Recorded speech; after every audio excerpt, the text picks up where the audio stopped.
The Blue Avenger was like a leaf on the surface of the undulating waves of the Sonya Sea.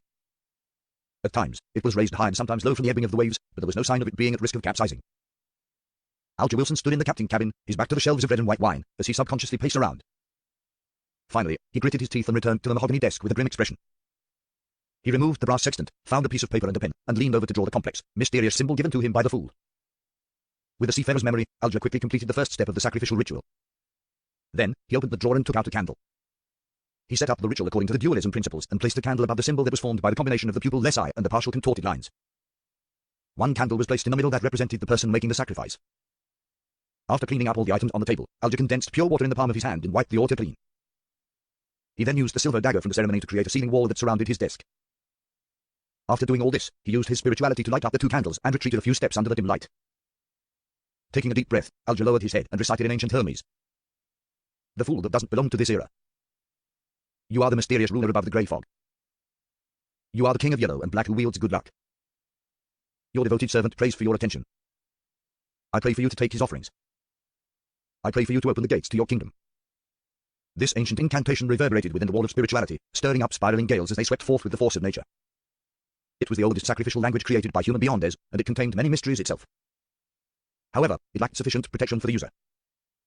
Bearing with the pain that was akin to having knives slicing across his skin, Alger took out a small dark brown glass bottle from his pocket and screwed the lid. And poured out a lot of sesame-shaped granules. These granules swirled with a metallic luster and exuded an indescribable sense of beauty.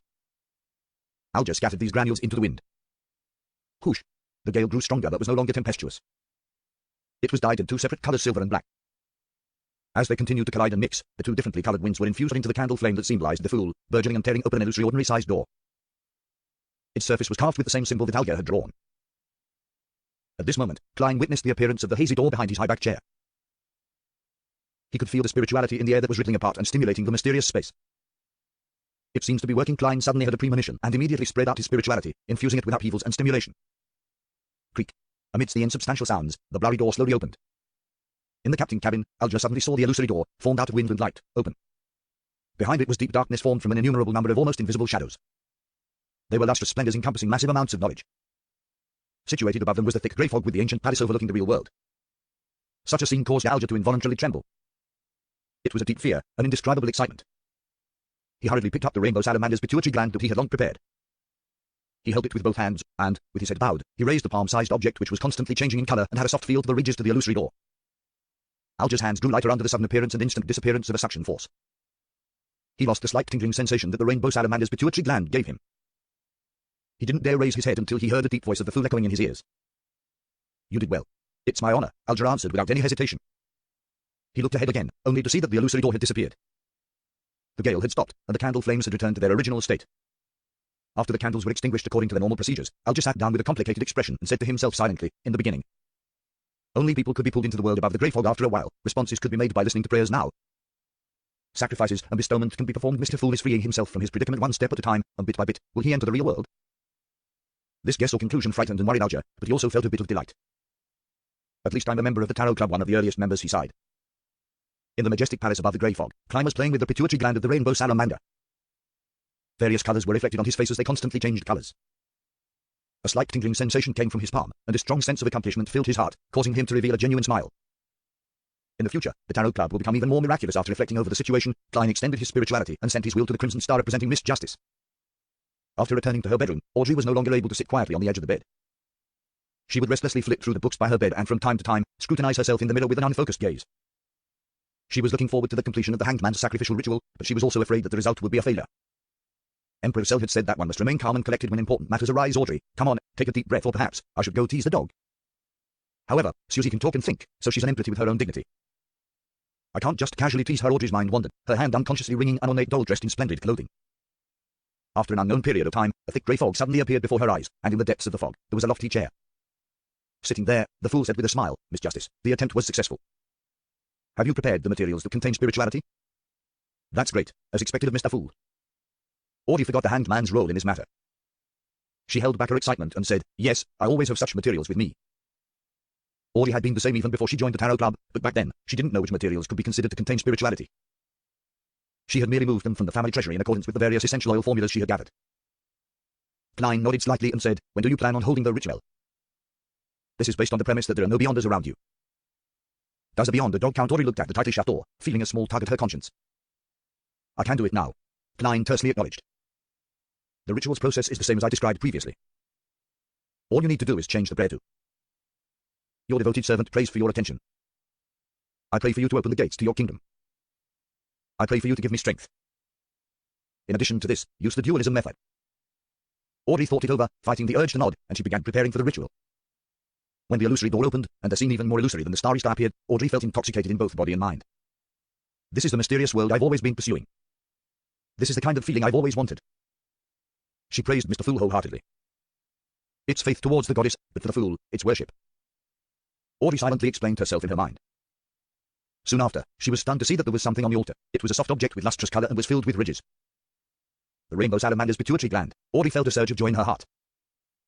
Her eyes lit up as she had the urge to step forward and grab it. However, her customs of etiquette took hold of her as she sincerely praised Mr. Fool once again.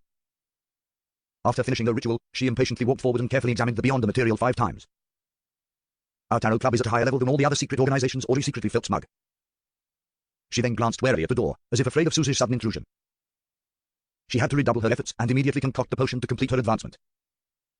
A few minutes later, she held a bottle of liquid that contained constantly changing lusters that could shine to the bottom of everyone's hearts.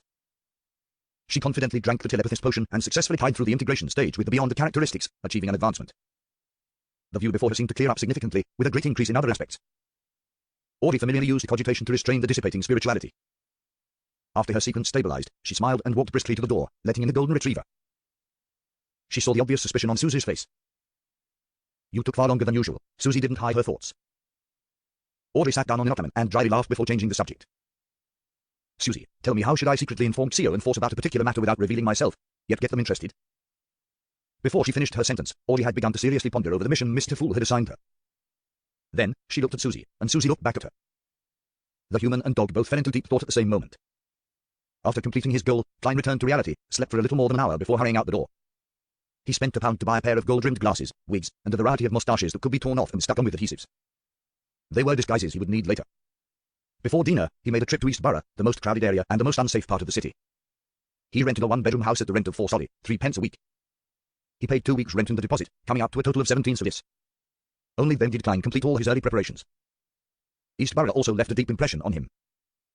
Most of the streets here were the same as Tingen's Lower Street, but the area that shared the traits was many times larger. The clothes of the residents here were old but decent. Many of them were dressed in shabby clothes with sallow skin and thin frames. It was as though they would turn into beasts at any moment due to their hunger or poverty. Therefore, gangs ran rampant in East Borough. When he got back to Chilwood Borough, Klein felt as if he had entered heaven from hell. For the next 2 days, he experimented with using his spirituality to perform the rituals and create charms. He no longer prayed to the goddess and waited for the effects of his tiny advertisements to bear fruit. On Thursday morning, Klein finally heard the doorbell ring. Ding, dong. A rope was being tugged, causing the doorbell and a sound it made to constantly tinkle and send its sound echoing throughout the spacious but relatively empty living room. Klein, who was seated on the sofa reading a newspaper to study the various investment opportunities, stood up. He was wearing a white shirt and a black vest without a bow tie, just like what one would wear at home. The first job in my career as a detective. But I can't always be at home, waiting for a mission to arrive. Yes, I need to hang a notice on the door, along with a fountain pen, so that clients can write down the time of their next visit and allow me to prepare in advance. However, for a new detective in this profession, without any fame, doing so would basically be the same as not having a next time. Sigh. I can only go through the trouble of performing a divination in the morning to see if I would receive any jobs for the day. And if so, what time so as to make plans? Of course, it's also possible that I would miss out on missions from powerful beyonders. Well, so be it. It might be a good thing after all. He walked to the door, and without looking through the peephole, the image of the visitors outside appeared in his mind. One of them was an old lady in a black plush hat. Her back was slightly hunched, and her face was deeply wrinkled. Her skin was shriveled and sallow, but her dark dress was very formal and neat. Her temples were completely white, but her blue eyes were quite lively. She was looking at the young man beside her, gesturing for him to pull the doorbell again. The young man was in his 20s, with eyes similar to those of the old ladies. In the progressively cold weather, he wore a black double-breasted coat, a half-top hat, and a bow tie like he was about to attend a banquet. It was as if he wouldn't relax his demands of himself at any moment. With the help of a clown's premonition, Klein turned the handle, opened the door, and greeted his visitors with a smile before the bell could ring again. Good morning, madam, sir. What a wonderful day it is, at least up to this point, for I have already seen the sun for 5 minutes. He spoke of the weather in a slightly exaggerated manner, small talk that had been popular in Backland for more than a century. Yes, it's always shy and doesn't come out from behind the fog in the dark clouds. The old lady nodded in agreement. By her side, the lad asked, Are you Detective Sherlock Moriarty? Yes, and what may I help you with? I'm sorry, please come in. Let's sit down and talk. Klein turned his body to the side, making way for his guests as he pointed to the guest area. No, there's no need. I don't want to waste any time. My poor Brody is still waiting for me to save it, the old lady said with a rather sharp voice. It. Klein noticed the most important pronoun and suddenly had a bad feeling. The very formally dressed young man nodded and said, Brody is a cat owned by my grandmother, Madame Doris. He went missing last night, and I hope you can help us find him. We live at the end of this street, and I'm willing to pay you 5 soldi for it. Of course, if you can prove that you've spent more time and effort than that, I'll make it up to you. Find a cat. The reason why you're entrusting me with this job is simply because of the convenience stemming from how we live on the same street. Klein felt that this wasn't the detective career that he had imagined. It makes me look like a clown. Well, I can't turn down my first business deal. This is a Sears point of view. He pondered for a few seconds and asked, can you describe it in detail? Granny Doris spoke out before the young man could open his mouth. Brody is a lovely, lively black cat. It's very healthy, has beautiful green eyes, and loves to eat cooked chicken breast. Goddess, last night, he ran off just like that. No, it must have gotten lost. I placed lots of chicken breast in its bowl, but it refuses to return to take a look. Klein's lips curved up and said, I'm very satisfied with your description, Mrs. Doris. I accept this request. All right, let's go to your home now. I need to search for clues and find traces. You should be clear that the basis of my reasoning lies in the details. Mrs. Doris didn't consult her grandson as she nodded and said, you're the most proactive detective I've ever seen. It's a deal. Klein put on his coat and hat, picked up his cane, and followed Madame Doris and her grandson out onto the street. Unlike Tingen, roads in many parts of Backland had been rebuilt with cement or asphalt. Even during a downpour, the roads were less muddy. While the old lady was leading the way, his grandson came close to Klein and said in a low voice, I hope you'll do your best to find Brody. It's been one of the pillars of my grandmother's life ever since my grandfather and parents passed away. After Brody went missing, something went wrong with my grandmother's mind, so much so that she started hearing things. She keeps telling me that she hears poor Brody mewing miserably. Klein immediately nodded and said, I'll do my best. Right, I still haven't gotten your name. Judge N. Cooper, a senior solicitor, the young man replied. Soon, they reached 58 Minch Street and entered the dark house. This is Brody's bowl. This is his favorite box. He always sleeps here. Doris's wrinkled face was filled with worry and expectation. Klein squatted down and found several strands of black cat fur in the box. He straightened up and gripped his silver inlaid cane with the hand that held the cat's fur. Klein's gaze turned deep as he pretended to observe his surroundings as he silently recited a divination sentence. His hand secretly slipped from the end of the cane, but didn't leave it completely. It just made it difficult for Judge N. or Doris to notice that the cane was standing on its own. Soon after, the black silver inlaid cane tilted to the side. It fell very slowly, with very little movement. Klein gripped the cane again, looked in that direction, and observed it for more than 10 seconds. Then, he strode over to an old cupboard. Any signs of Brody running away? Judge N. asked with concern. The old lady, Doris, was also waiting for an answer. Without answering, Klein kneeled and pulled open the door at the bottom of the cupboard. Meow. A black cat darted out, tail high, and ran for its bowl. Brody, when did you get into the cupboard?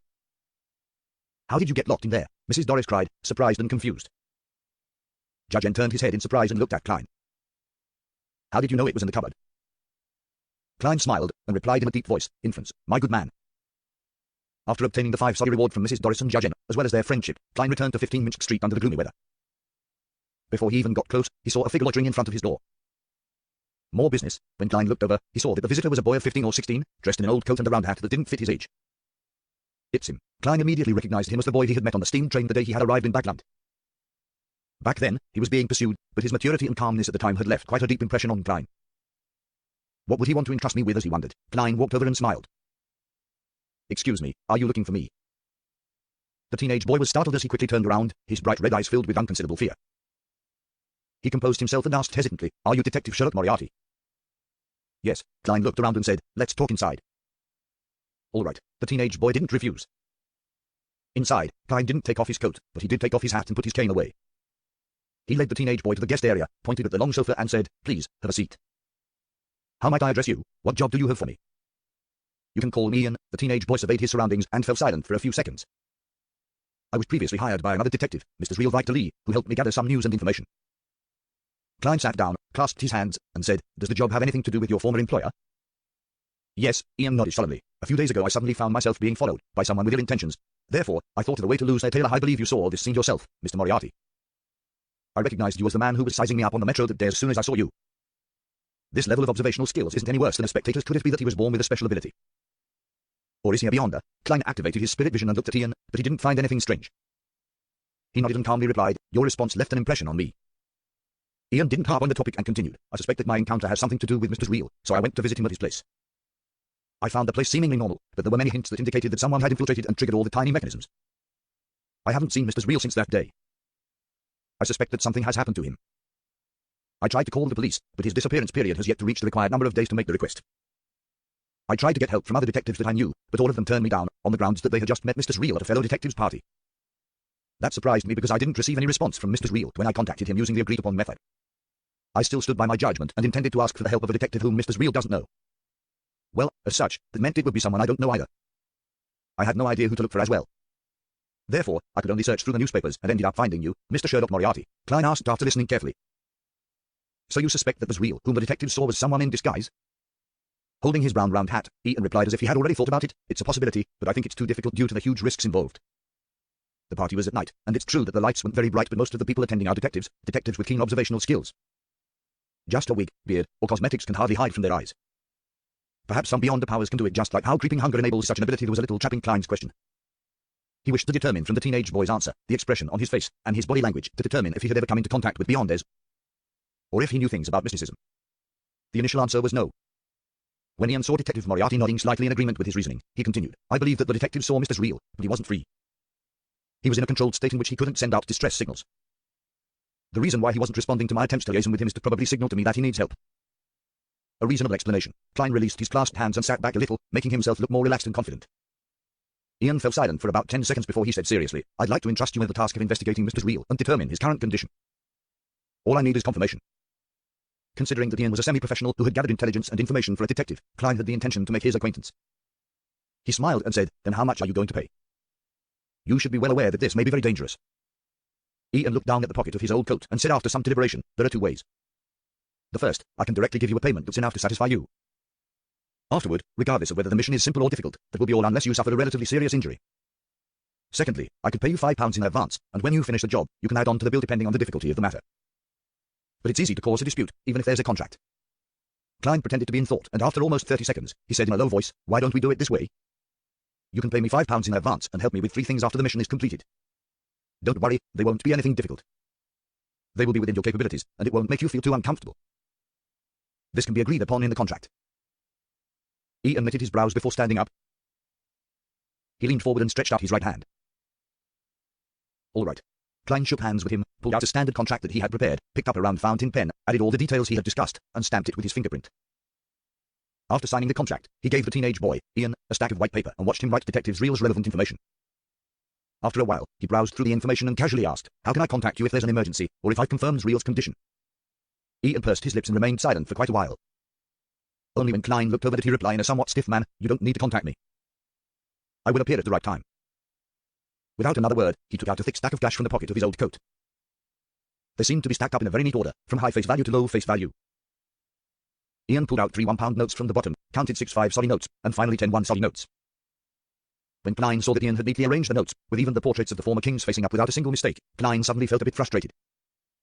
This is some late-stage obsessive-compulsive disorder. He silently exhaled and received the payment from Ian. According to his visual estimate, Ian had less than £3 left. He probably had all his savings with him. If I had asked for more, would he bail on me without paying? He doesn't look like the kind of person to do so, but one shouldn't judge a book by its cover. Klein folded the bills at random and stuffed them into his pocket, ignoring the untidiness. As such, he succeeded in seeing Ian's slightly twisted expression. I'll try to complete the investigation as soon as possible. Klein stood up and held out his hand as a gesture of bidding him farewell. Thank you for your help. Ian thanked him sincerely because the counteroffer was obviously a discount. Watching the boy who was more mature than his age leave, Klein stroked his chin and silently said to himself, this matter goes deeper than it seems. Ian didn't mention anything about Real's recent investigations or what information he had been instructed to gather. Forget it. I'll handle as much as the money is worth. All I need to do is confirm Real's current condition. He turned around and walked back into the living room. While doing so, he fished a quarter pence out of his trouser pocket.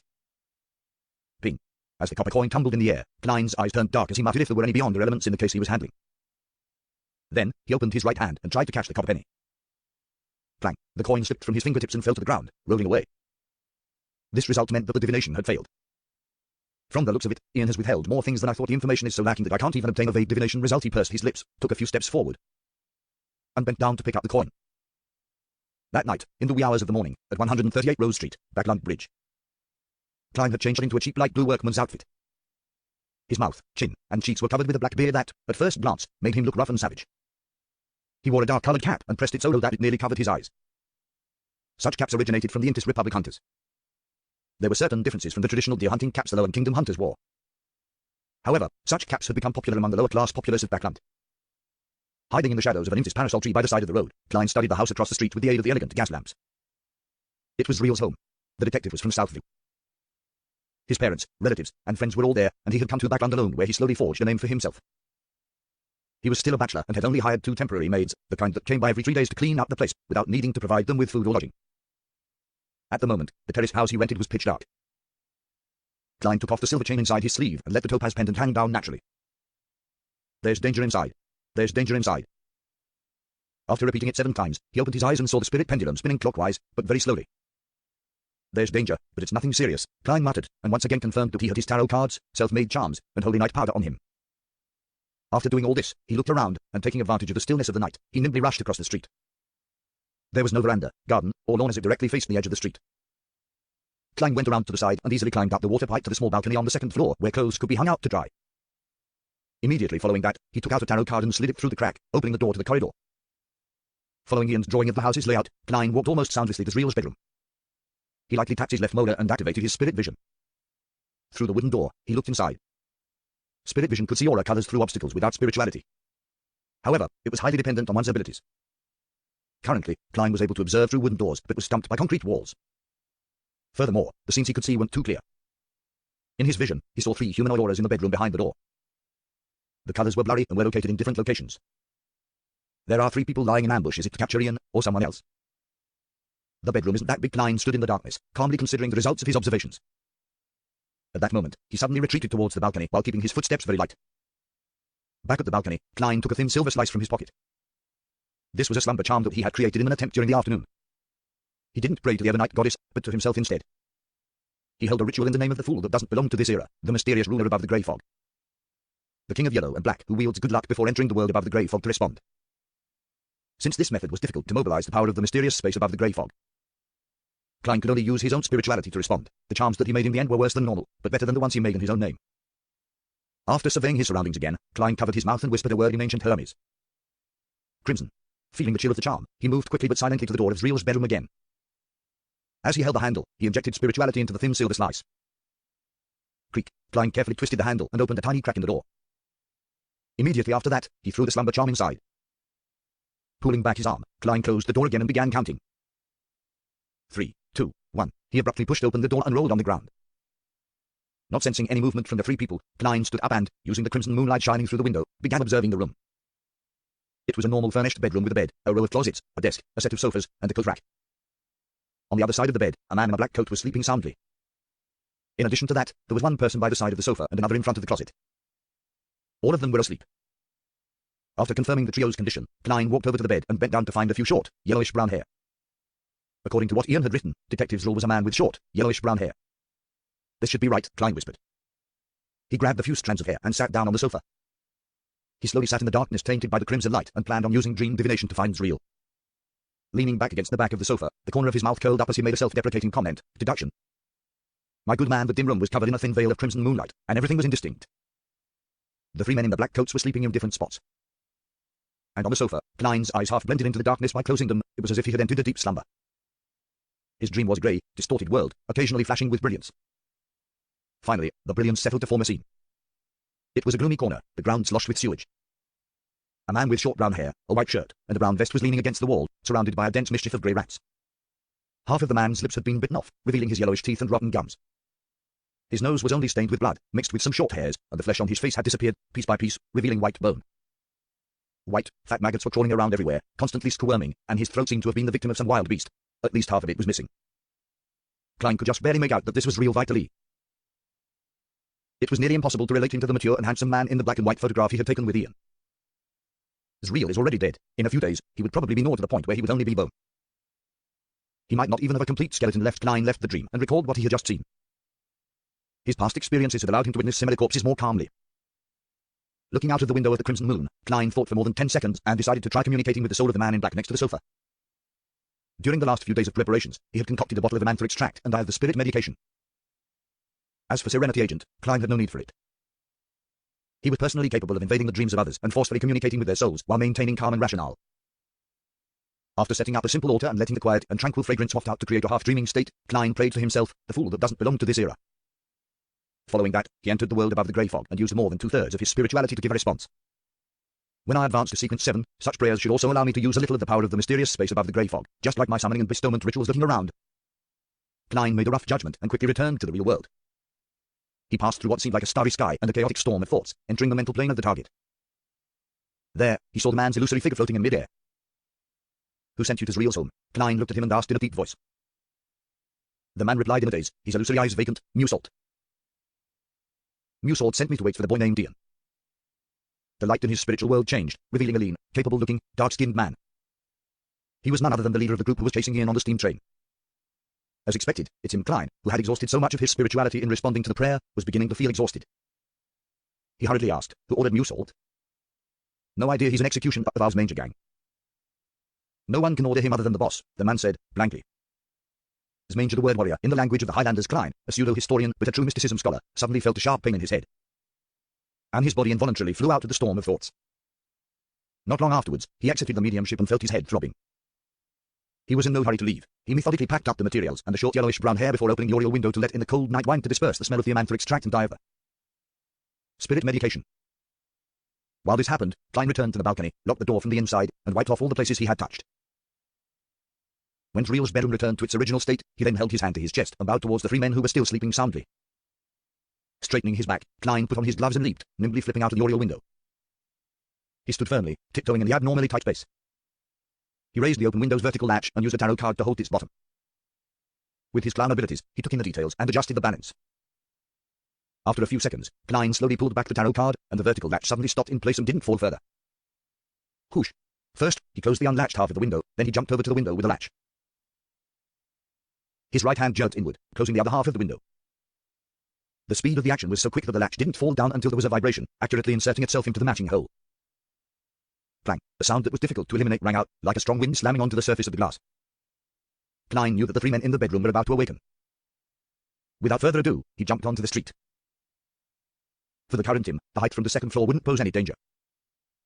It was just that he couldn't maintain his silence when he landed, so he didn't make any obvious noises. Klein quickly left the vicinity, as well as Rose Street, but he didn't directly take a rental carriage back to Chilwood Borough's Minsk Street. He turned a few corners and headed to the neighbouring East Borough. It was a cold night, and the wind sent a biting chill right into his bones. Klein shivered and decided that he would need an additional sweater for his future missions. He decided to buy charcoal on one of the following days and let the fireplace carry out its role. After an unknown period of time, he entered Baklan's East Borough despite not having a map. He had completely relied on instinct. There were only a few gas lamps to be seen in the distance, and if it wasn't for the fact that the dark clouds hadn't covered the crimson moon, Klein believed that many parts of the road would be pitch black. As he was walking, he suddenly saw pairs of eyes appear in the deep darkness in front of him. They came stooping from a distance. They sauntered over from a vague distance away, in silence. Living corpses. Klein came to a sudden halt.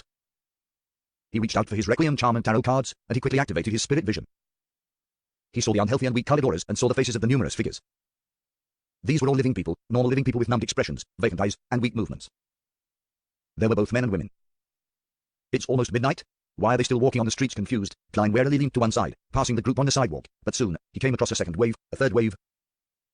All of them had the same pain amidst numbness. He frowned slightly, and just as he was about to move forward to inquire, he suddenly heard a shout ahead. Get up, all of you get up. You sons of bitches. The streets and parks aren't for people like you to sleep in. Klein was startled, then the corresponding term pour d'or popped up in his mind, and he understood what was going on.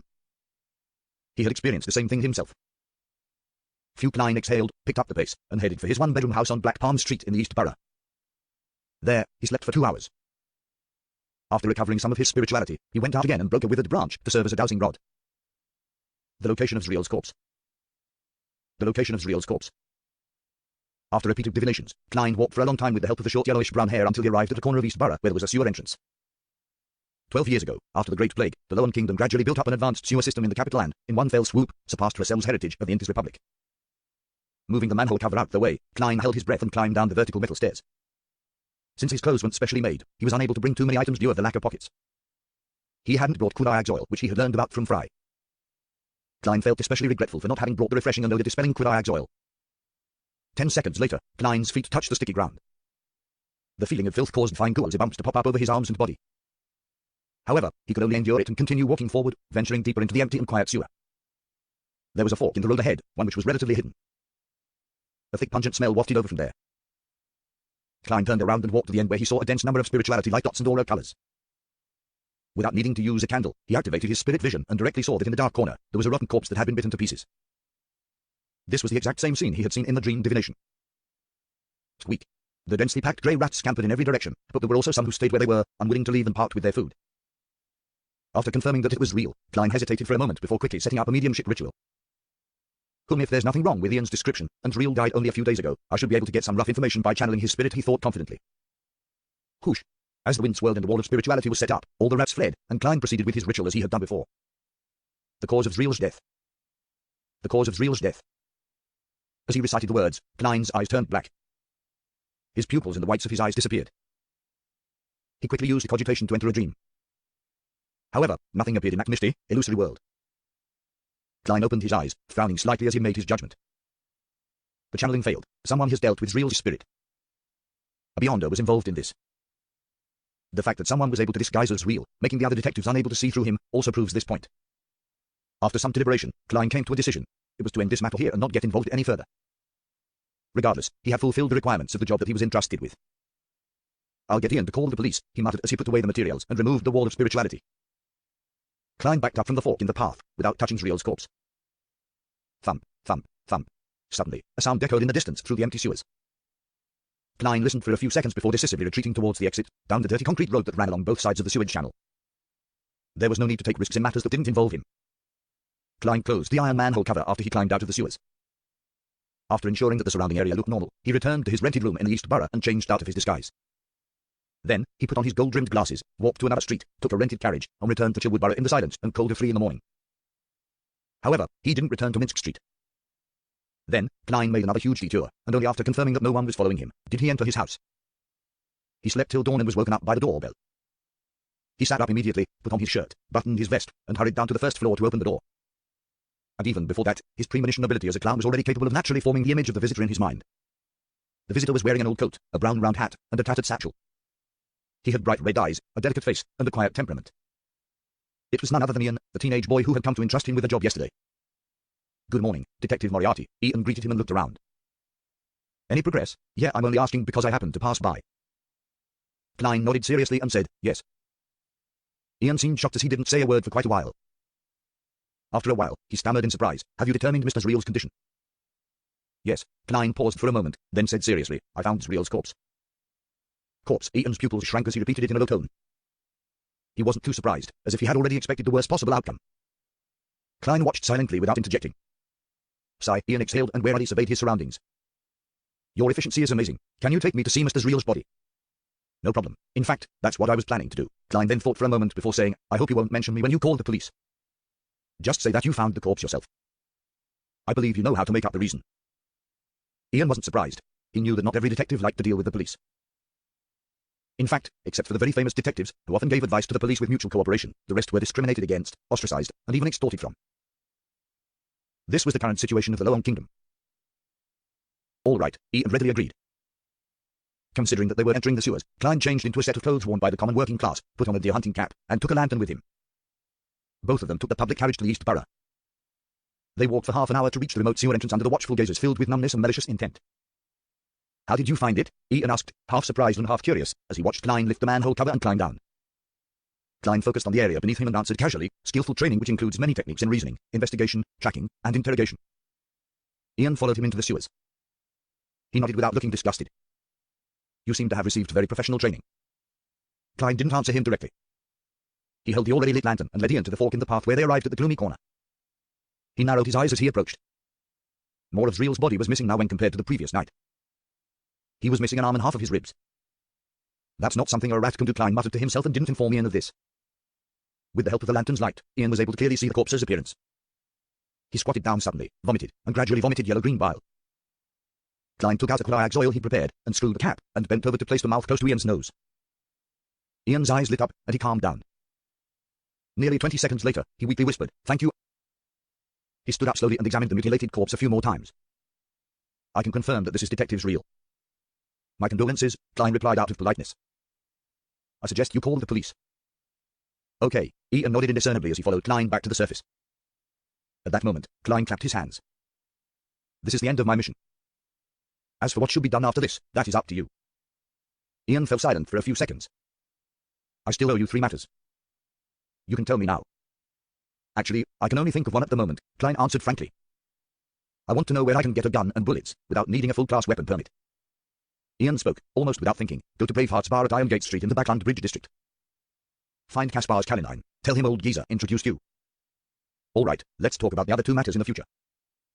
I have a feeling that we'll meet again. Klein deliberately nodded casually. Ian gave him a look but didn't say anything. The two split up and headed down different streets in the East Borough. The secluded spot, once again, regained its silence. After walking for a while, Klein suddenly turned around and retraced his steps. He then hid himself in a secluded corner, peeking at the entrance to the sewer. After waiting for 2 or 3 minutes, he saw Ian return silently as he looked around warily. Klein withdrew his gaze in a timely manner, leaned his back against the wall, and listened. He heard the scraping sound of the manhole cover being removed and heard someone climbing down. Carefully poking his head out, Klein discovered that Ian had re-entered the sewers. Was there a clue or something on Sreel's body? Indeed, this matter goes deeper than it seems, he nodded thoughtfully. Having satisfied his curiosity, Klein decided to leave for real and planned to seek out Caspar's 2 days later. At tea time, Viscount Glaint was in his home situated in Empress Borough. The door to the study was tightly shut, separating the 4 people inside from the participating guests in the salon outside. CO, Force, this is the reward the 2 of you deserve. Dressed in a pale yellow lace dress, Audrey pushed a bulging envelope across the desk to the 2 ladies sitting opposite her. CO wanted to say something polite, but her hand had reached for the envelope faster than her mouth. Feeling the weight of the money, she could only say sincerely, Miss Audrey, thank you for your generosity. Your honesty makes you look even more beautiful. As she spoke, she untied the thin string around the envelope and saw the bills inside. It was uniform grey paper money with black stripes. The stack was thick and exuded a special smell of ink, one that left one feeling refreshed. £10, CO took one note out and checked its face value. Beside her, Force, who appeared lazy and unbothered by money, had also leaned over.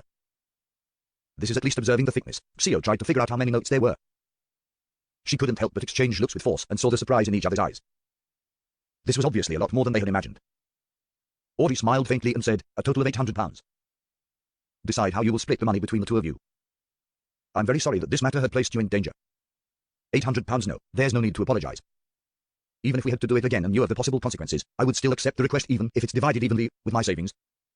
It's enough to buy the potion formula for Sheriff CO, who was slightly taller than 150 centimeters, stared blankly at the notes in the envelope, wishing she could pull them all out and count them over and over again. She believed that the generous and beautiful Miss Audrey wouldn't pay them any less, but what if she had made a mistake counting? Everyone makes mistakes at times. CO raised her right hand, paused for a few seconds, then silently lowered it. The corners of Force's lips couldn't help but rise as she said wistfully, this is even more than the royalties I've received for my Sternwind Mountain villa so far. Should I praise Miss Audrey or laugh at the poverty of an author? She added silently. Viscount Glaint, who was sitting on the sofa, was also a little envious, but it wasn't directed at CO or Force. As a Viscount with a fairly good financial situation, £800 wasn't a large sum. What he envied was Audrey's ability to hand out money without feeling the slightest burden. Viscount Glaint cleared his throat. If you can get the formula for apothecary, I will also provide you with substantial payment. We'll do our best, CO answered without any hesitation. Then, she looked at Audrey. We've recently come into contact with someone who's suspected to be from the Psychology Alchemists, and we'll soon have clues regarding the Spectator potion you're looking for. CO, I'm already at sequence 8. Far stronger than you. Audrey smiled in a reserved manner as she said, I'm looking forward to it.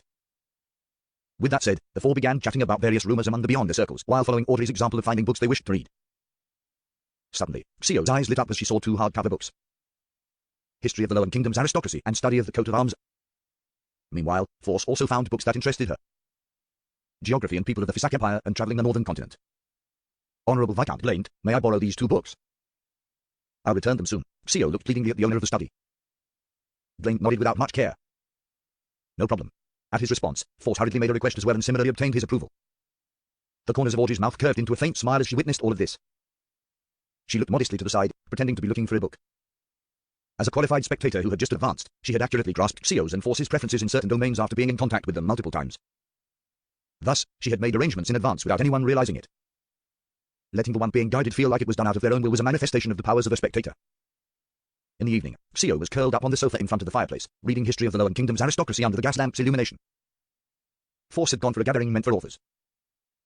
After reading for quite a while, CO suddenly felt something strange about the hardback cover, so she carefully examined it and found an interlayer where an ancient piece of paper was hidden inside. The front side of the paper was covered with the special symbols created by Emperor Cell, and on the back was a paragraph written in ancient Hermes. Viscount Glaint's ancestors deciphered some of Emperor Cell's special symbols. CO was suddenly excited. She struggled to decipher the ancient Hermes as she muttered silently.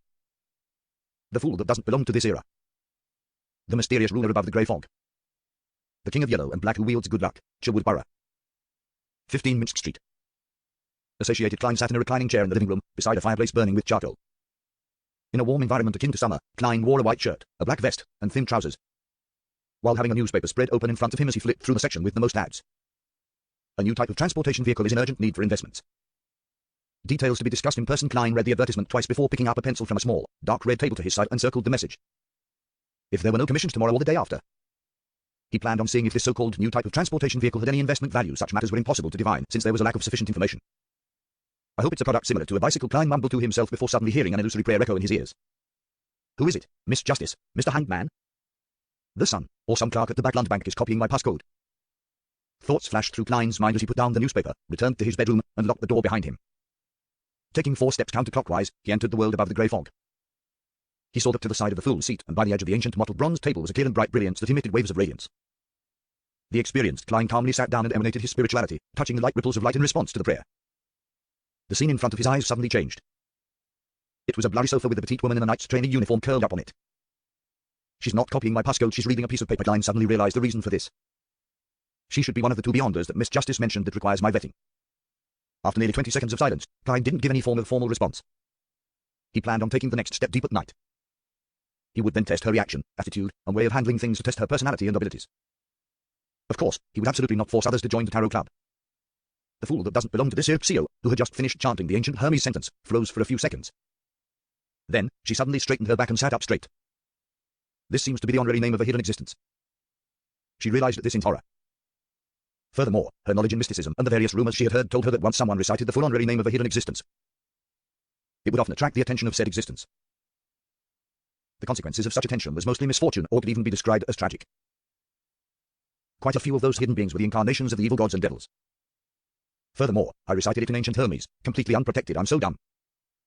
Why did I focus so much effort in identifying the sentence and actually read it in my head? Xio looked around in horror, terrified that an indescribable monster would suddenly appear in her house. The sofa, tea table, cupboard, dining table, chairs, oil painting, and other items were all reflected in her eyes, without any changes. After nearly a minute of heightened vigilance, Xio relaxed a little and comforted herself. Don't worry, don't be afraid. I just said the honorable name and didn't follow up with a prayer. This is an incomplete ceremony, so it shouldn't attract any attention. Moreover, there's a good chance that the name might have been translated by the owner of the paper based on the special symbols left behind by Emperor Cell. It might not be correct.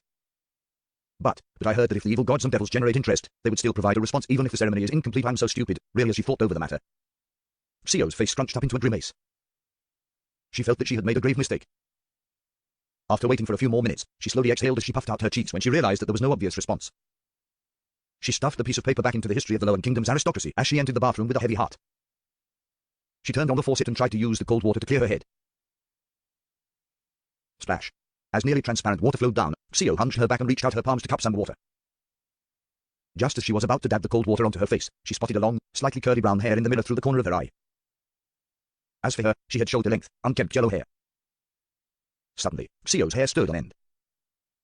She stomped on the ground and, with a push of her hands, she shot backwards, turning her body halfway around and slamming the entity with her elbow. POW. She leaned against her warm body, causing the other party to let out a familiar scream before falling to the ground.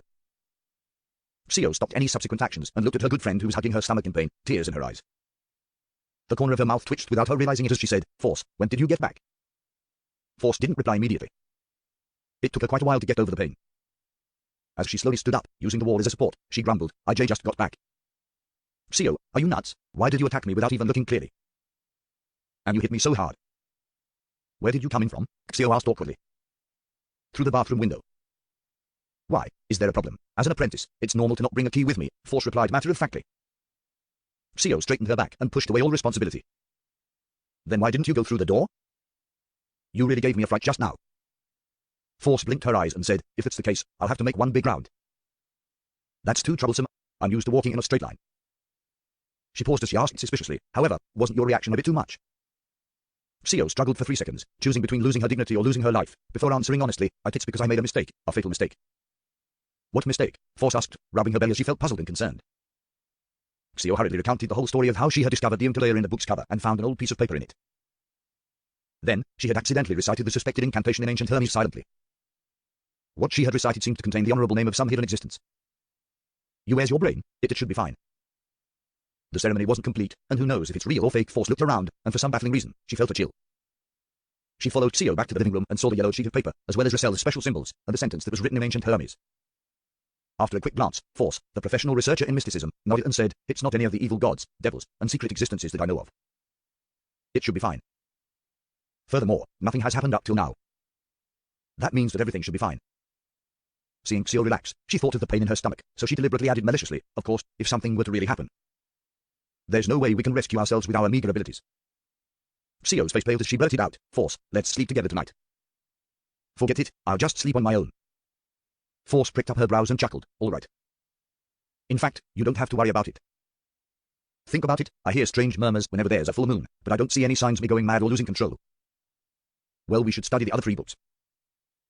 If there's the same piece of paper and the same incantation, it means that it's very likely to be a prank from Viscount Claint." The duo hurriedly flicked through study of the coat of arms and the other books and checked them carefully, but they didn't find anything else out of the ordinary. Xio looked at Force, who looked back at her, turning the mood somber again. "Should we sneak into St. Samuel Cathedral's nave tonight?" Xio came up with an inspired suggestion. That was the headquarters of the Church of the Evernight Goddess in the Backland Diocese. "Why not St. Hieland Cathedral?" "I don't think the Evernight Goddess will protect me," Force subconsciously replied. That was the headquarters of the Church of the God of Steam and Machinery, which was located in the St. George Borough, adjacent to many huge factories in the southeast.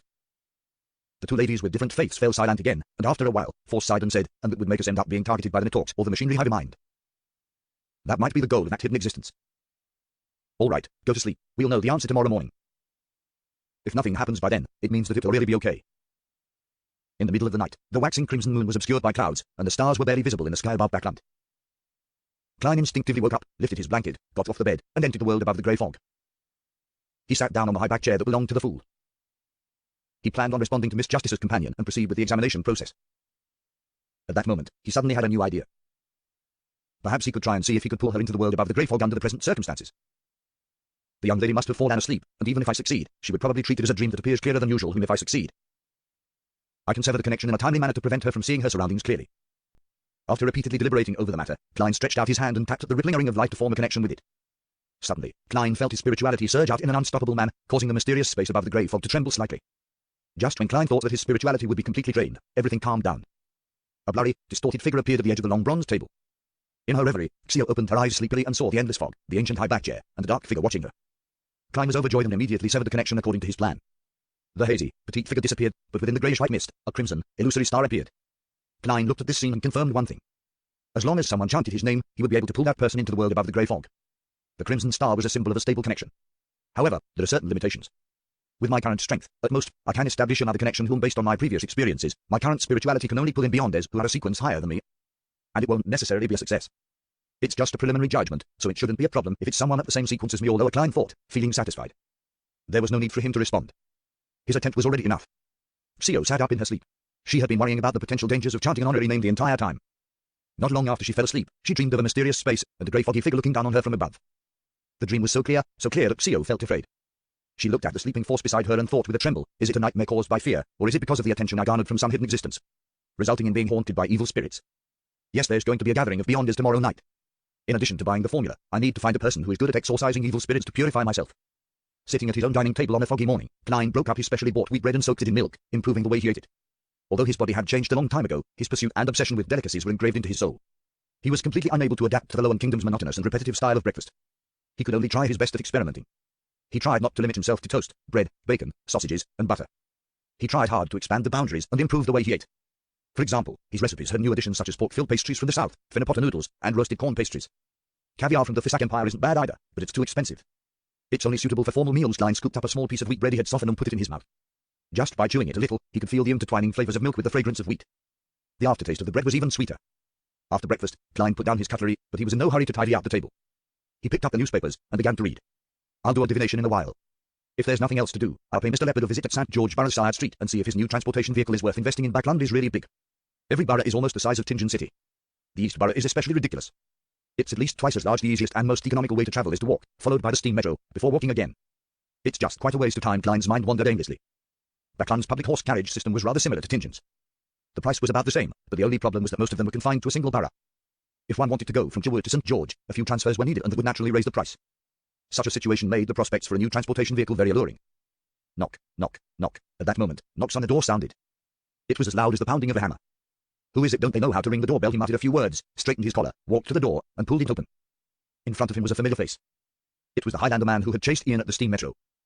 His skin was dark, his eye sockets recessed, and he was lean and hardy man. According to Klein's mediumship results, the man's name was Newsalt, an execution of his manger gang who was almost equal to the boss. Excuse me, who are you looking for? Do you have a commission to entrust with me? Klein deliberately acted somewhat confused. Newsalt was wearing a black coat and a pompous silk hat, but he didn't look anything like a gentleman at all. He coldly sized Klein up, then he asked in low with a thick Highlander accent, "Are you Detective Sherlock Moriarty?" "Yes," Klein replied short and sweet. Newsalt nodded his head stiffly. "I want to hire you to find someone. We can talk about the exact situation inside." Klein prevented himself from acting odd in any way. Newsalt shook his head coldly. "There's no need." After saying that, his eyes suddenly became sharp. "The person I'm looking for is called Ian. Ian Wright. He has a pair of bright red eyes, maybe 15 or 16. He likes to wear a brown, old coat and a round hat of the same color. I believe you know him." Klein let out a soft chuckle. "I don't know what you're talking about." Newsalt seemed to ignore Klein's denial. "He's a thief who has stolen an important item from me. If you can find him, you'll be paid at least £10. You've provided too few clues." Klein made up an excuse. £30. Newsalt made a new offer. Klein glanced at him and said, "No, this is against my principle of confidentiality." £50, Newsalt replied coldly. "I'm sorry, I cannot accept the mission." Klein was startled for 2 seconds, but in the end, he still chose to reject the request. Newsalt studied him slowly for a few seconds as his eyes slowly turned cold and fierce. He didn't offer a new price, nor did he politely bid farewell.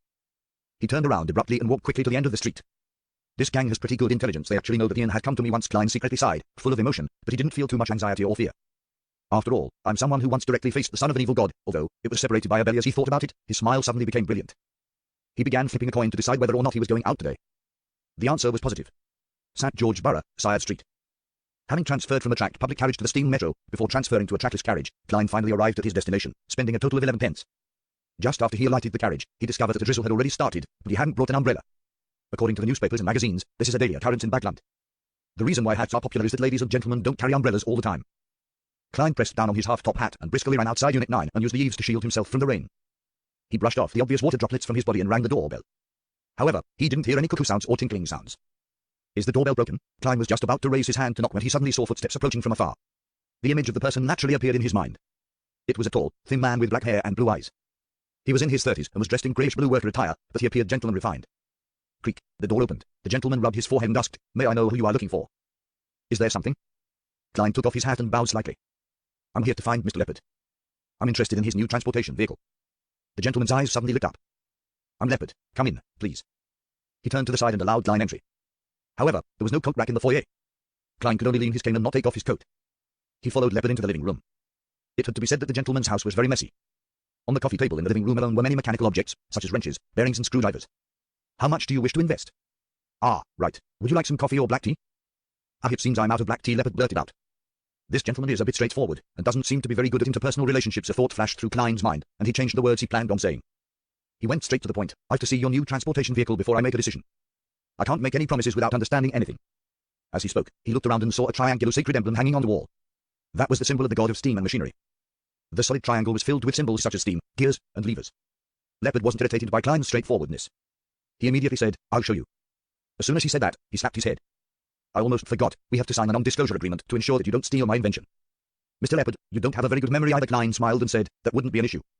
After signing the simple contract, Leopard led Klein into a room that seemed like an activity room. He had knocked through the neighboring guest room and basement, making it much wider and spacious. The ground was littered with components, and a rough object that was half the height of a man, that resembled a carriage, stood in the center. In addition to that, the line of the doorbell was connected there and was cleverly constructed. As long as someone pulled the rope, a steel ball would pop out from the mechanism, allowing it to roll along a special track before colliding with the object in the center to produce a clanging sound. The sound certainly wasn't too loud, but it was enough to rouse Leopard, who was engrossed in machinery. "Is that the new form of transportation you invented?" Klein pointed to the crude object in the middle of the room. "Yes, I invented it based on Emperor Russell's imagination," he replied with a fervent look in his eyes. "Emperor Russell's imagination?" Klein asked in surprise. Leopard explained in a tone of adoration. Emperor Russell left behind a number of manuscripts in which he drew his vision of the machines of the future. He was an outstanding genius, no a master. Many things have already been turned into reality. Hey, this manuscript is kept in the Church of the God of Steam and Machinery. There's no way for non-pious believers to borrow them. Emperor, are you still leaving those stones unturned for others? Klein's mouth twitched, almost unable to maintain his smile. "Describe it in detail." He changed the subject. Leopard led Klein to the crude metallic object and opened the door. "This is a transportation tool that doesn't need a horse.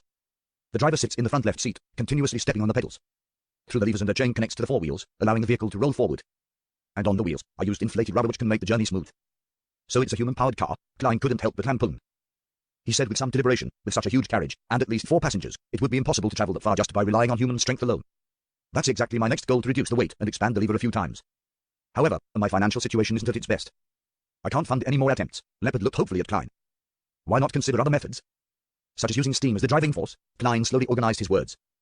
Leopard shook his head. There have been people who have invented that, but it has a very huge body, making it difficult to drive it along many streets. That was exactly what Klein was waiting for. Then, why don't you just do something simpler? For example, have only two wheels with only one person without an outer shell. You mean something like a bicycle? Leopard asked in thought. Russell's manuscript is that.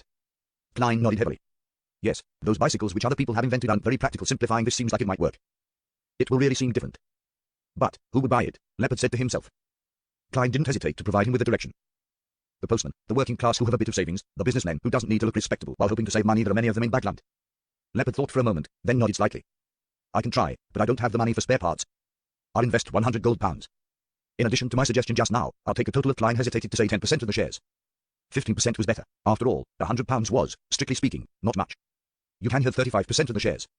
But that's only limited to the bicycle concept you described. Leopard spoke out first, afraid that Klein would make an unreasonable request. Deal. Klein immediately laughed. We'll first draw up a simple contract and settle this matter. Afterwards, I'll find a lawyer to make a formal contract and add some detailed terms. For example, if there's anyone else who wants to invest, they must first get my consent. No problem, Leopard replied impatiently. All he wanted was to buy his spare parts as soon as possible. In the gloominess brought about by the drizzle, Klein returned to Chilwood Borough's Minsk Street. He entered the house and went straight to the bathroom on the first floor and resolved the problem of his bloated stomach. Splash. As the water echoed, Klein bent down to wash his hands. At that moment, an image appeared in his mind. The mirror in front of the sink reflected his lowered head, dim surroundings, and a pair of eyes to his side. A pair of eyes. Almost instinctively, Klein bent his knees and rolled sideways toward the bathroom door. 2. A small black feathered arrow stabbed into the wash basin. The arrow seemed to be made of bone and suffused a blue luster. It was extremely beautiful. If Klein had hesitated in any way, he definitely wouldn't have been able to escape this sudden attack. After rolling for a moment, Klein reached into his pocket and attempted to pull out a few tarot cards. But at that moment, he felt a gust of wind engulf him. Through the corner of his eyes, he saw a black figure quickly closing in on him at high speeds. It appeared in front of him in an extraordinary pose, as he tightened his foot and kicked out from bottom to top. Realizing that he couldn't avoid the attack, Klein quickly gave up on his previous intentions and used his elbow to block the attack. With a bang, he felt his entire left arm go numb, and his body was yanked over, just like in the sport squash that the middle class loved to play the most. Or like a soccer ball that was now popular among the lower class. What immense strength! Klein's heart tightened. Without being flustered, he adjusted his body in midair and changed his posture, barely maintaining his balance as if he was performing acrobatics. Pa, pa, pa. At this moment, a tree bark-colored blowpipe had just landed on the floor of the bathroom and bounced behind the door at a declining speed.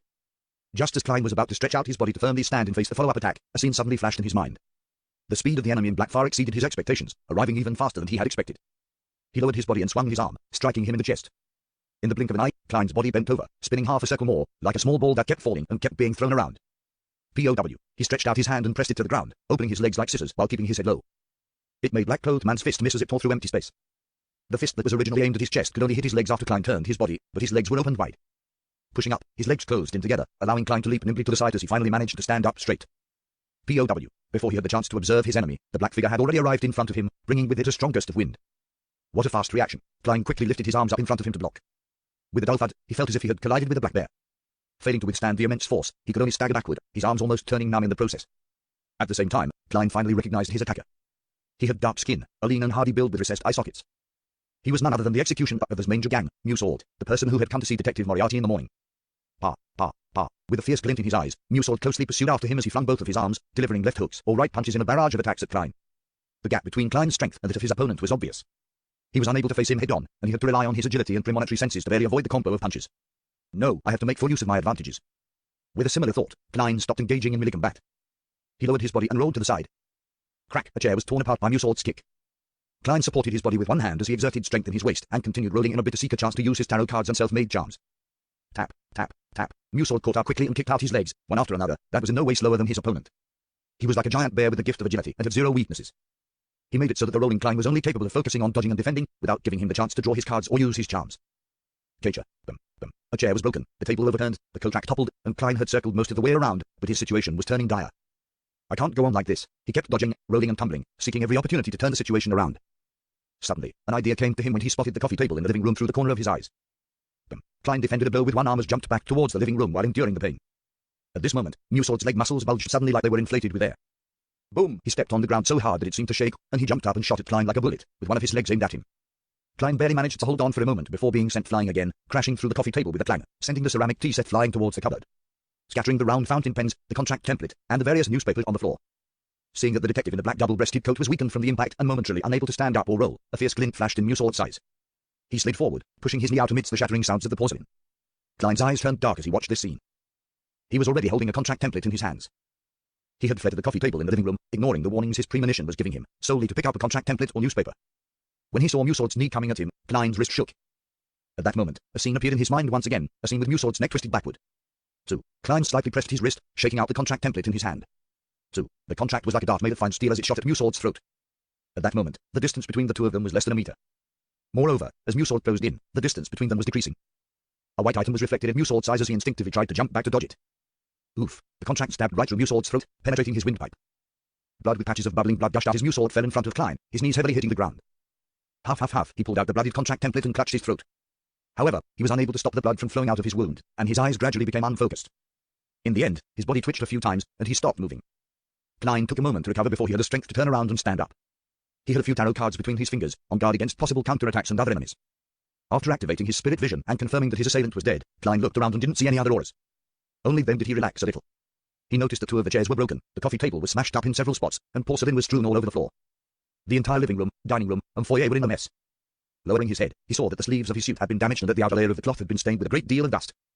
Suddenly, Klein said softly in a self-deprecating manner, "There's no way to claim reimbursement for this." Ha ha, ha ha ha, ha ha ha. He laughed as if he had encountered something that could amuse him for the rest of his life. He laughed so hard that his body bent forward and backward, to the point where only his laughter reverberated in the entire house. A few seconds later, Klein stopped smiling and walked to the corpse with a heavy expression. He wanted to make the dead speak. Being familiar with the mediumship ritual and answering his own prayers, Klein took a whiff of the refreshing fragrance and used the technique of dream divination to whisper. The mastermind who sent Musword on this mission. Soon, his eyes turned black as he entered a dream and saw a grey blur. Suddenly, the grey and blurry world and lit figures changed, forming numerous scenes and images before him. In front of Musword was a middle-aged man without a hat. His white shirt had a complicated, layered, petal-shaped collar and cuffs, which made him look very magnificent. Matched with a tight black vest and skinny trousers, he looked gaudy and exaggerated. This middle-aged man had brown hair and blue eyes, a thin face with a stubble. He was a very good-looking gentleman. He looked at Musword and said in a deep voice, "No matter what you do, make sure you find Ian Wright alive. If he's dead, bring him to me within an hour, preferably within 15 minutes. Yes, Mr. Ambassador." Musword didn't hide his unruliness, but still kept his head lowered. The scene shattered, and Klein frowned. "Mr. Ambassador, this matter actually involves other countries?" Judging by the style of the shirt, the ambassador is most likely the ambassador of the Intis Republic to Bagland. Ian is only a teenage boy. The gentleman is able to channel spirits, or at least he has someone around him who can do so. Klein thought for a moment, then constructed another sentence for the dream divination. The reason for finding Ian Wright. In the greyish blurry dream, Klein once again saw the middle-aged gentleman from before. He stared at Musword and said in a low voice, "You don't need to know why. Just heed my instructions. I gave you the potion and money to become the person in power behind this Manger gang, not for you to raise questions, but for you to do things. Yes, you only need to know that Ian Wright might be involved in an item of great importance." As the scene faded away, Klein once again exited the dream. "An item of great importance I really can't tell, and what could it be? Potion so Musword is actually a beyonder. It's no wonder that his combat skills were so powerful and terrifying. He should be a beyonder adept in this field." As these thoughts crossed his mind, Klein felt exhausted. It seemed that responding to his own request had consumed too much of his spirituality. If he wanted to have his mediumship standards restored to what it was previously, he estimated that it would only happen when he was a sequence 7. After ending a ritual and dispelling the wall of spirituality, Klein looked at Musword's corpse and carefully observed it for a long time. Finally, he saw specks of spiritual radiance converging at the wound on his opponent's throat, slowly congealing into a piece. Carefully grabbing it, Klein pulled out a dark red object that looked like jelly from Earth. Is this the beyond characteristic left behind by Musword? I wonder what kind of sequence potion it is. That's easy to determine. I'll get the answer by doing a divination above the grey fog, theoretically speaking. The beyond characteristic of low sequence beyonders will be able to imbue a person with the corresponding powers, even without the supplementary ingredients. However, one can easily lose control and go insane on the spot after consuming it. Nearly all the supplementary ingredients for low sequence potions lack spirituality. Klein's thoughts ran wild before he finally forced himself to focus. The corpse was now in front of him. It gave him a headache thinking about what he should do next. Musword's body lay there, his eyes wide open, as if he still had a murderous look in them. The wound that had severed half his throat was originally thin, but with the condensation of the beyond characteristic, it had expanded by quite a bit and became much more mangled. At the same time, the phenomenon of incontinence after death made his lower body reek of a stench. Klein held on to the crimson jelly-like object, feeling troubled about what he should do next. He had 3 general choices. The first was to clean up the scene, deal with his wounds, and to report it to the police in the name of legitimate self-defense. The second was to wait deep into night, throw the corpse into some sewer, and pretend that nothing had happened. The third was to immediately give up his current identity, flee to another borough, and change his name again. The problem with the first option was that Klein was still an illegal resident with skeletons in his closet. Reporting it to the police could easily lead to discovering a problem with his identity. As for the second option, other than being constantly worried that the corpse would be found and that the police would come knocking on his door, there was another hidden danger. When the ambassador behind Musword confirms the disappearance or death of his subordinate, he would definitely send someone else to 15 Minsk Street again. When that happens, Klein would be facing perhaps a Sequence 7 and or Sequence 6 enemy. He was facing a faction that might very well be a country, a powerful country. The third option seemed to be the wisest and safest option that allowed him to avoid all the risks, but there was also a downside, and that was that the portrait of Klein was likely to be posted, making him wanted. Furthermore, it would be a portrait of his undisguised self which Mrs. Salmon next door, his neighbor lawyer Judge Emma, and others would describe. Once the wanted notice was published in the corresponding newspapers, even if it was limited to the greater Backland area, Klein would very likely be recognized by Daddy and the other Nitorks.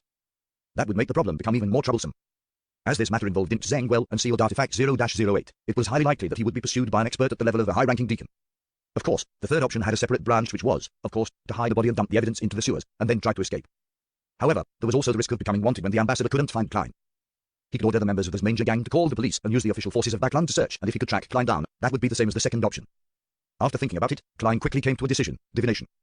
Of course, he was inclined towards a particular option already, the lesser of two evils. The first option was relatively less risky, and it allowed him to take the initiative to a certain extent. Through exposure, he could attract the attention of the official factions and suppress the ambassador's subsequent actions from being too maniacal. He took out a piece of paper and wrote a divination statement. After that, Klein took out a spirit pendulum from his left wrist, causing the topaz pendant to naturally hang down over the surface of the paper. I should make a police report. I should make a police report. After he finished his silent incantation, he saw the spirit pendulum rotating clockwise with weak amplitudes and a relatively high frequency. This indicated a positive response. After divining the other two choices in turn and obtaining a negative answer from both of them, Klein no longer hesitated and began to deal with the scene. He put on a pair of black gloves and began to search the corpse. He found a sharp dagger, a small stack of cash, a pack of cigarettes, a lighter, and some miscellaneous items.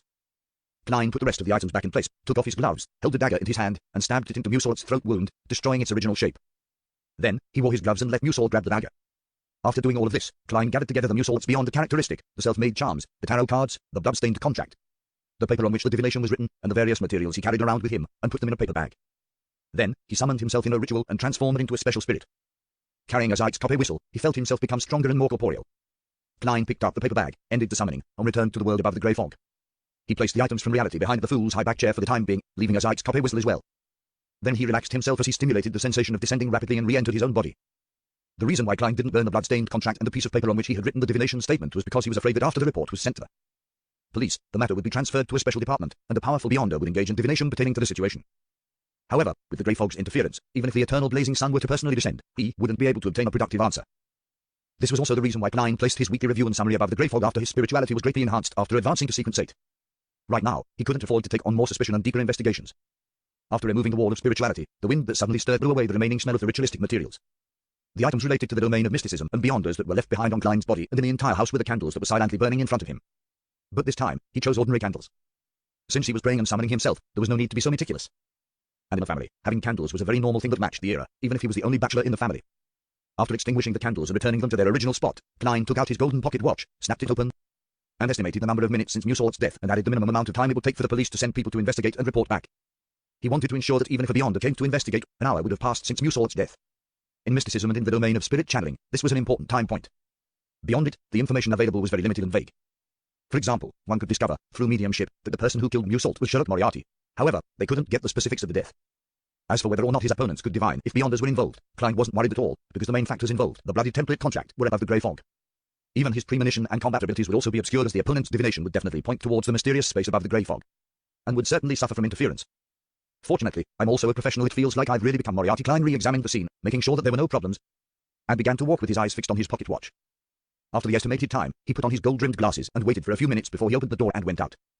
The sky in Backland had already gone dark, and the gas lamps on the street lit up the rain. As a middle-class neighborhood, Minsk Street was often patrolled by the police. Klein waited for a while, then spotted the target and went up to meet them. They were two low-ranking constables with only one chevron on their billet. They held guns, batons, and were holding up an umbrella while looking around. "Officers, a criminal attacked me," Klein shouted with great skill. His unkempt appearance made the two constables place importance on the matter. They each took out their batons and looked warily to the side. "Where's the criminal?" the round-faced, brown-eyed cop asked in a deep voice. Klein pointed to his house. "He sneaked into my home and tried to kill me. In the fight, I accidentally stabbed him to death." Stabbed him to death. The two constables exchanged looks and looked at Klein with scrutiny. "Take us there." "All right." Klein acted like he had just survived a disaster as he led the two officers to 15 Minsk Street, took out his key, and opened the door. The two police constables first saw the chaotic scene before noticing the corpse laying on the ground. They noticed the hideous wound on the deceased's throat, and noticed a bloody dagger. "Watch the scene. I'll return to the station and report it to the inspector," another constable said to his round-faced, brown-eyed colleague. "All right." The round-faced, brown-eyed constable cast his gaze on at Klein, his face and body language revealing his wariness and caution. After a while, a sergeant dressed in black and white checkered uniform with 3 chevrons on his epaulette arrived with the constable from before and 2 other subordinates. The constables investigated the scene, and while searching for clues, the sergeant with a short brownish-yellow beard under his chin brought Klein to the side and began asking some preliminary questions. "Name, Charlotte Moriarty. This is my rental receipt for half a year." Klein had long prepared all of this. The sergeant gave him a casual look and continued asking, "What's your occupation?" "Private detective," answered Klein frankly. The sergeant frowned and said, "Do you know the deceased? Do you know why he attacked you?" "I know him. His name is Musalt, and he's the executioner of this Manger gang." Klein didn't wait for the sergeant to ask any further questions as he continued. "I had previously accepted a job from Ian Wright, who asked me to investigate his former employer, Detectives Real Victor Lee. This matter happened to be related to this Manger gang and Musault. I tailed him and found out that he was secretly meeting a gentleman who appeared to be of significant standing. Musault addressed him as Mr. Ambassador, after saying that, Klein was unsurprised to see the sergeant's expression change. Ambassador, do you know his name? The sergeant asked in a deep voice. I don't know, but if I saw his picture, I'd definitely recognize him. Klein told the truth. This morning, Musault came to me and asked me to see Ian Wright. On the basis of my professional ethics as a private detective, I refused him, and when I got home in the evening, I was attacked and almost killed by him. Thankfully, I'm still quite skilled at combat and was sufficiently quick to react. The sergeant thought for a moment and asked for details of the fight. Klein recounted the fight from beginning to end nearly in its entirety, changing his premonition to a reaction. Then changing the contract template he had thrown in the fight into a dagger that Musault had dropped. Ye follow us back to the police station and wait for the autopsy results, the results of the on-site investigation, and inquiries from the relevant parties involved. The sergeant's thoughts wasn't on the case anymore, clearly acting rather perfunctory. Right now, he only had one thought in his mind. This was an important case involving foreign ambassadors. He had to report it immediately. In his daze, he suddenly thought of a question and quickly added, "What's your faith?" "God of steam and machinery," Klein replied without hesitation. The backland headquarters of the Church of the Lord of Storms was in Litchwood Borough, so cases involving Beyonders were often referred to them. With one exception, the people involved were not believers of the Lord of Storms. In order to not encounter them in talks, Klein had no choice but to let the goddess down. Empress Borough, in an unremarkable house. Xio and Force took a seat at random and examined the writing on the blackboard. Like always, Mr. A was sitting quietly, alone on the sofa at the front in his hooded robe, looking down at the crowd from a high vantage point. Sequence 8 Sheriff Potion Formula. £450 Xio silently read the familiar content as she inwardly let out a sigh of relief. The situation she feared the most was the lack of a cellar when she had finally amassed the money with great difficulty. I received £400 from the split, plus my original savings of £150. That's enough, however. I definitely need a huge sum of money for the main ingredient I write. Maybe I can change circles and see if there are any Beyonders who are interested in this formula. Xio suddenly felt invigorated, and she realized that she had found a way to make a fortune. Frankly speaking, there was no way she would leak the formula if she wasn't in desperate need for money to buy the materials to concoct the potion. On the one hand, most people always hoped that there were fewer Beyonders in their own sequences, and on the other hand, the price of the corresponding ingredients would be raised significantly if there were many competitors who bid up the prices of the ingredients. It was the same with the subsequent potions. After some serious thought, Xio slowly became nervous again, because it was normal for a recipe to be placed on sale for a long time without being sold. Moreover, the arbiter pathway belonged to the royal family and the military. All aspects were strictly controlled, and the leaked ones came from a small number of destitute nobles. There were hardly any complete formulas for the low to mid sequences. Often, only one or two of them were complete and compounded with the knowledge that the main ingredients were controlled and difficult to obtain. Beyonders who chose this sequence were rather rare. Xio had been in some mysticism circles in Backland for a long period of time, but she hadn't found an arbiter apart from herself. On the one hand, the others might have concealed it well, but on the other hand, that might also explain the problems faced in this sequence pathway. Few, but compared to Force, I'm lucky enough. She hasn't encountered any of the subsequent recipes for apprentice. All this time Xio saw Mr. A's attendant approaching and wrote a note saying that she was purchasing the sheriff's recipe. Before long, she was led to the study on the first floor. Before entering, she took a hooded robe from the attendant and covered herself with it. The seller in the study was dressed in the same way, so they couldn't see each other's faces clearly. This is the formula to the sheriff potion.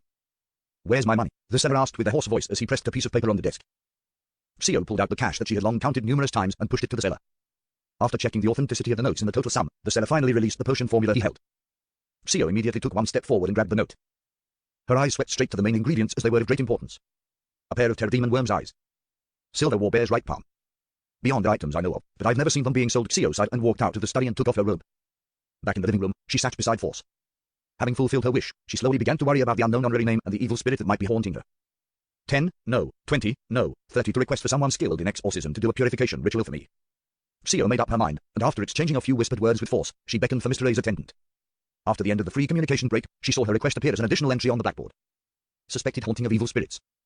Requesting the help of friends who specialize in exorcism. £30. After a while, Mr. A's attendant came to the two of them and quietly invited them to the living room on the first floor. There was a man wearing a white mask inside. He looked at the two people who were wearing loose robes that concealed their genders and chuckled. Let me introduce myself first, so that you won't doubt my ability. No, we trust Mr. Xio, with her hood over her face, said before Force could open her mouth. She deliberately suppressed her voice to prevent her childish voice from revealing her identity. The man with the white mask spread his hands and laughed. This is my habit. I am a believer of the sun.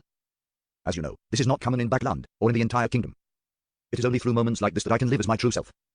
Due to the great conflict between the Church of the Eternal Blazing Sun and the Church of the Lord of Storms, the former had never been able to obtain the right to proselytize in the Lowen Kingdom. A believer of the sun, Force's languid look instantly vanished. This is the first time I'm seeing a living believer of the sun. It's not like I can meet diplomats of higher standing. Then, should I feel honored, the man in the white mask spread his arms wide and held them up in a gesture of praise for the sun. Instead of answering his question, Force smiled and said, in terms of exorcism and purification, the attendant to the sun is a professional. Our hearts are at rest, so we can begin. The man who claimed to be a believer of the sun didn't drone on. He took out a badge with the symbol of the sun and placed it on the round table in the center. Then, he used the dualistic ritual method to light up 2 candles. After finishing the preparatory steps one step at a time, he chanted with a loud and abnormally pious tone. The sun that is eternal, you are an inextinguishable light. You are the embodiment of order. I pray to you, please bestow me with your cleansing glow. Please repel the evil spirits in this body.